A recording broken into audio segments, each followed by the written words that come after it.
こんにちは、ハリケーンフットボールです。今回の教材はリバプールの遠藤航に関する動画です。リバプールはチャンピオンズリーグのグループステージ最終節を控えていますが、すでにグループステージ突破を決めており、この試合は消化試合の位置づけとなります。ザ・レッドメン TV では、プレビュー動画にて、スタメン予想をしていますが、できる限りのローテーションを行うと考えられる試合で、どのようなメンバーになるのか、考えがまとまらないといった感じです。遠藤航は間違いなくスタメンのようですが、実際にどのように話しているのか、チェックしてみましょう。So I'd agree. Endo at centre back. I like Endo at centre back. I'm big for it, but I just don't think it's going to happen. But that's in place of Virgil, I guess. It will be. And would you go Virgil? I mean, sorry, would Konate you go Endo? Cannot. I don't even want him to travel. But would you go Endo Kwanzaa?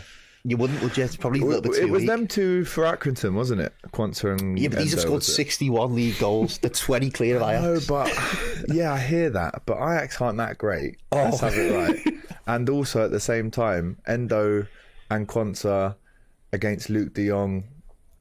I think you're not having Luke de Jong at all. Yeah, you don't have him, right? No, because I've seen him with my own eyes. He's past it. Luke de Jong hat-trick tomorrow night now. Yeah, my face all over the internet. Yeah, it'd probably be Pepe. Yeah, why not? Endo, Kwanzaa. Why not? Yeah. If we need him, we can bring him on, but... You can be in the Endo Kwanzaa camp. I'm in the Endo Kwanzaa camp. That's fine. For what it's worth, I was in the Conor Bradley camp at right back. I must say that, like I really was. And I'm probably just siding with you on the left back in terms of Tsimikas, I think, and saving Robertson for the weekend. But yeah, not easy.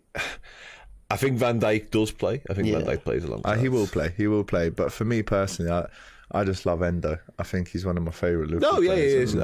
By the way, he's playing in my team, just not a centre-half. Yeah, so he's played over 100 games in that position. But if we're doing the midfield next, then yeah, I agree. Go on. Okay, let's do it. Yeah, let's do it. Let's do the midfield. Now, we've just done Van Dijk, so I'll park that momentarily. But there are three people, really, across this team. Van Dijk, Gravenberch and Salah. Konate probably in this conversation for a different reason. But in terms of minutes amassed, those three are way ahead of everybody else, basically. So they are the three you'd look at and go, I could probably do with resting you because you're so pivotal. Gravenberch is one of them, Luke. Listen, the Dutch thing, yes. How brilliant he is, yes.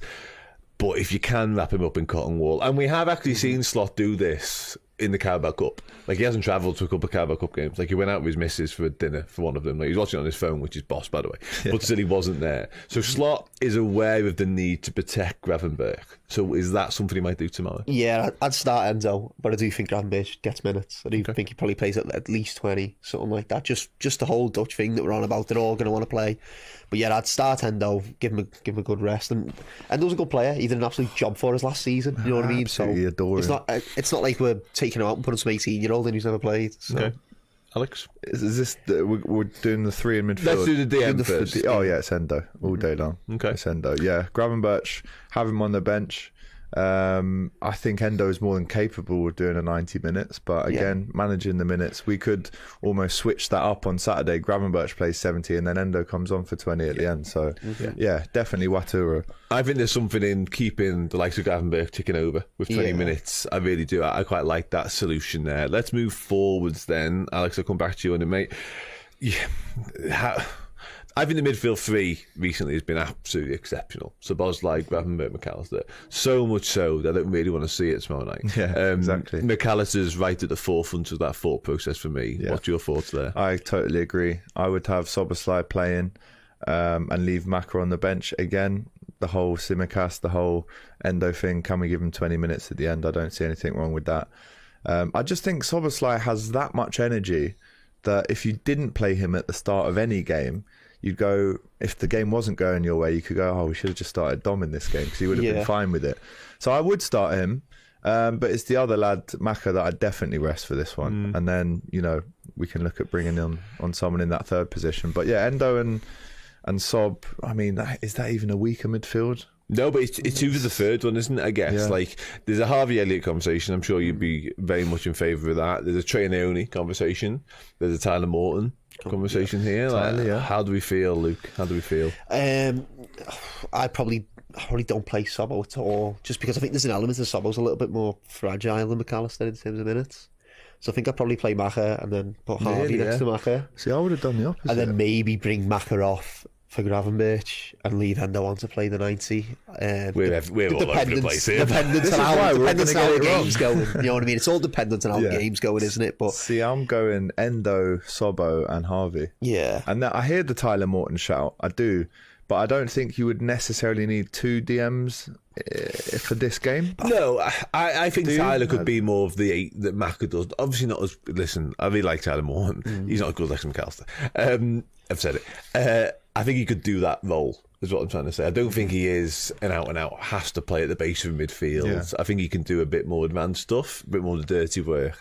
Harvey Elliott, less so. I think he does have to play in the 10 if he plays. Yeah. You can't put him in that 8 role, really, because he's converted to winger, ultimately.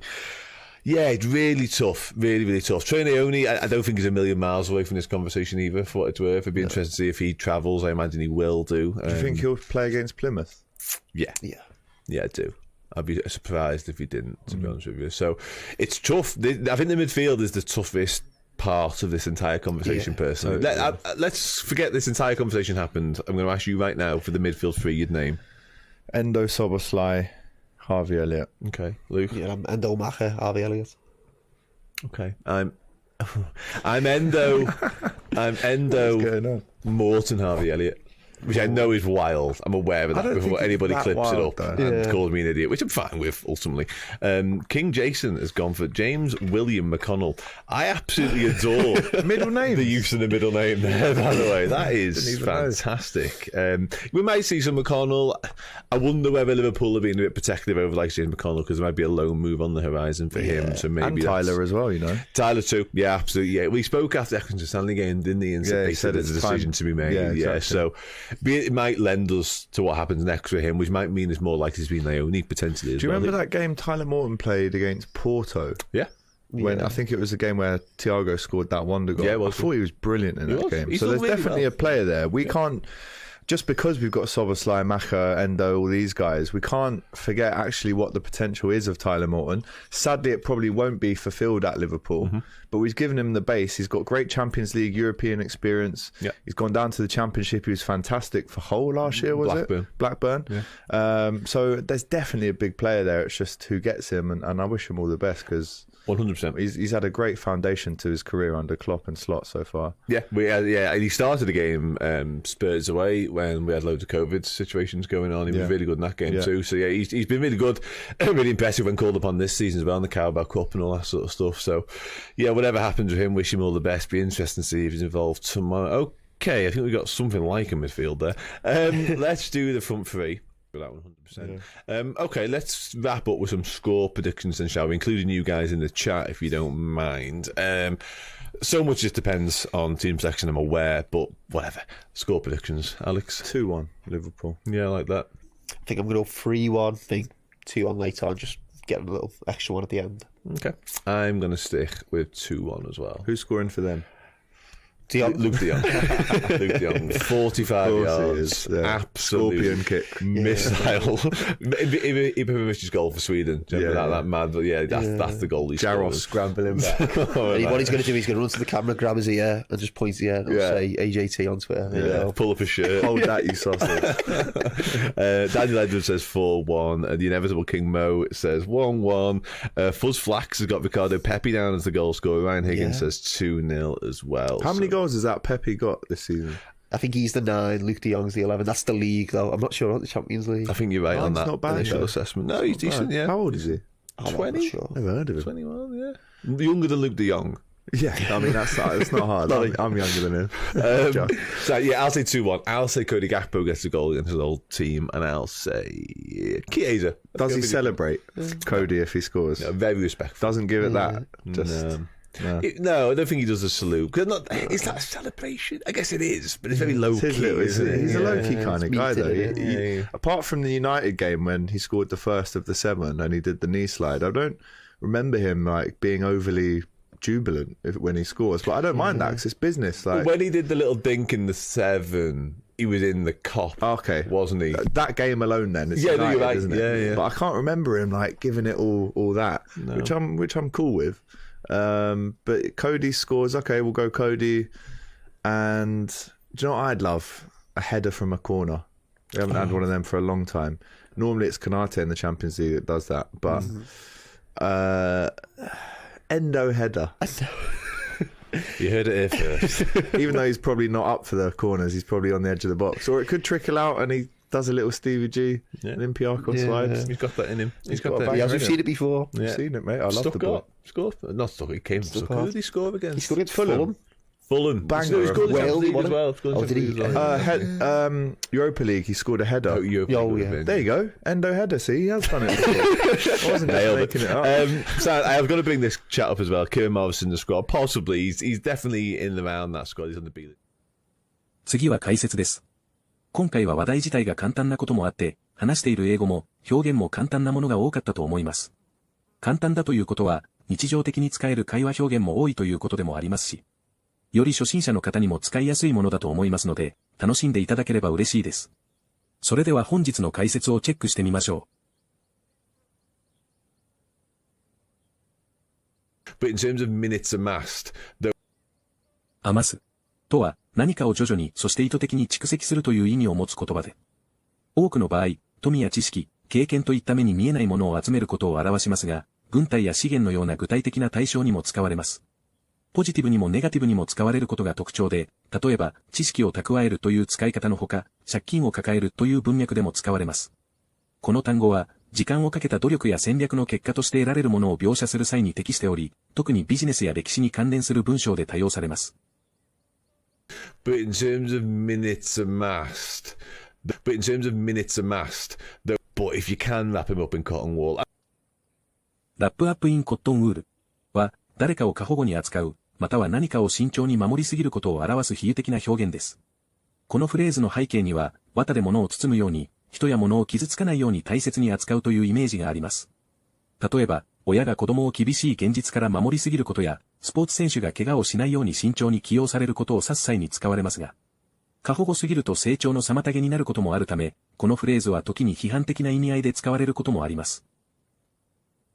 But if you can wrap him up in cotton wool, he went out with his missus for a dinner for one of them. イギリス英語で使われるミススは、主に妻や恋人を指すカジュアルな表現です。特に男性がパートナーについて親しみを込めて話す際に使われることが多く、奥さんや嫁さんに相当しますが、アメリカ英語ではほとんど聞かれず、地域性が強い言葉です。現代では、パートナーを軽いニュアンスで表現する言葉として親しまれています。Like he went out with his missus for a dinner for one of them. Like McAllister's right at the forefront of that thought process for me. Yeah. フォアフロントは物事の最前線や最重要な立場を指す名詞で、特に議論の中心や進歩の先頭に立つ存在を表現する際に使われます。物理的な意味では最前線、例えば戦場や行列の先頭を指す場合にも使われます。加えて、目立つ存在や注目されるテーマというニュアンスも含まれており、何かが重要な位置に押し上げられていることを示す表現としても便利です。物理的な意味でも比喩的な意味でも進歩や重要性を強調する場面で広く使われます。McAllister's right at the forefront of that thought process for me. Yeah. McAllister's right at the forefront of that thought process for me. Yeah. We're all over the place here. All over the place は非常にカジュアルな表現で文脈によって異なる意味を持ちます。最もよく使われるのは、混乱しているや尻滅裂であるというニュアンスで、例えば、会議が全くまとまらないや考えがごちゃごちゃしているといった状況で使われます。一方で、物理的に散らかっているあるいはあちこちにあるという意味も持ち、使い方の幅が広い表現で、イギリスやアメリカなど英語圏の日常会話でよく耳にするため、親しみやすく、感情や状況を強調する際に便利な言葉です。We're all over the place here.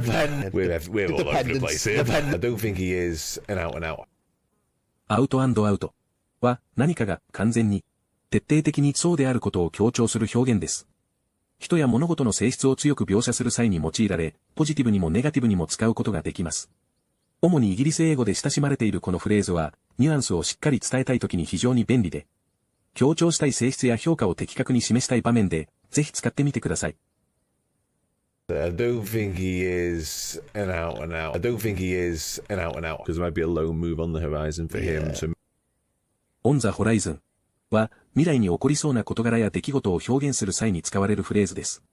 この表現は地平線上に何かが見えてくるイメージから生まれた比喩的な言葉で、何かが間近に迫っていることや、近い将来に予測される変化や出来事を強調し、例えば、会社に変化の兆しが見えているや、昇進の可能性があるといった状況で使用されます。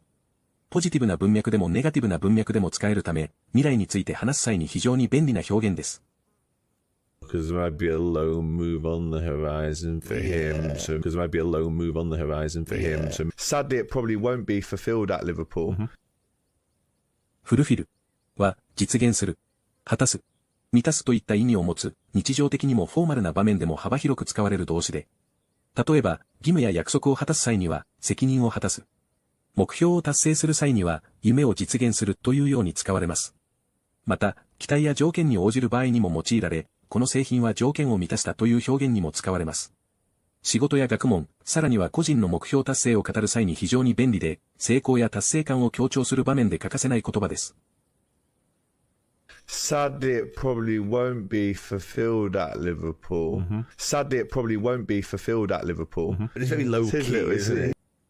ローキーは控えめな、目立たない、穏やかなといった意味を持つカジュアルな表現で、派手さを避けたり、静かに物事を進める場合によく使われます。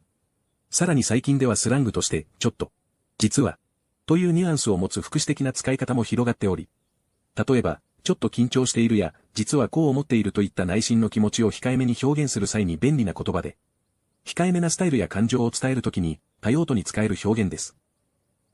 But it's very low key, isn't it? It's very low key, isn't it? I don't remember him like being overly jubilant when he scores. ジュービラントは歓喜に満ちた非常に喜んでいるという意味を持つ形容詞で感情や雰囲気を強く描写する際に使われます。例えば、スポーツの試合での勝利や重要な目標の達成に対する喜びを表現するのに適した言葉です。また、個人だけでなく、群衆や地域全体の祝賀ムードを描写する際にも頻繁に用いられます。この言葉は、ただの喜びではなく、感情の高まりや熱狂的な喜びを特に強調したい場面で非常に効果的です。I don't remember him like being overly jubilant when he scores. I don't remember him like being overly jubilant when he scores. So it could trickle out and トリクルアウトは少しずつ漏れ出る徐々に明らかになるという意味を持つ表現で、物理的な状況では水や液体がゆっくりと外に流れ出る様子を描写し、一方で情報やニュースが一気に広がるのではなく段階的に明らかになる場合にも使われます。時間の経過とともにゆっくり進むプロセスを描写する際に便利なフレーズです。So it could trickle out and いかがでしたか？遠藤航がスタメンなのは間違いないといったところですが、今ではセンターバックなのか守備的ミッドフィルダーのポジションになるのか予想するのが難しいといったところですね。次の試合となるプレミアリーグでのボーンマス戦でも遠藤を見たいのはもちろんなので、途中で交代するのかどうかで次の試合の出番があるのか否かも少し見える気がしますが、基本的にはフル出場になりそうな気がします。チャンピオンズリーグでゴールを決められれば、それはそれでかなり盛り上がると思いますし、チャンピオンズリーグでの限られた出場時間で暴れてほしいなと期待しつつ、楽しみたいと思います。本日もご視聴いただきありがとうございました。またすぐにお会いしましょう。